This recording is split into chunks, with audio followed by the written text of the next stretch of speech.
Ang sarap talaga tumagay pag maraming pulutan. Siyempre, kung may tagay at pulutan, di mawawala yung kantahan at sayawan. Abis talaga yung bandingan pag may tropa kang lumalabas yung talent pag may amats na. Paring Mark, umpisahan mo na.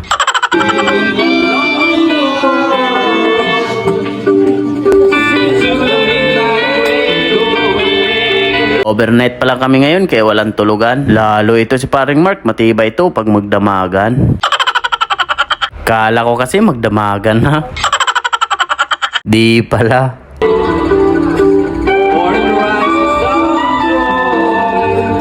For today's video, may swimming kami. Tropang for the boys only. Goods pala tong nakuha na private pool ni paring Edwin. Di lang basta mura, kundi maganda pa.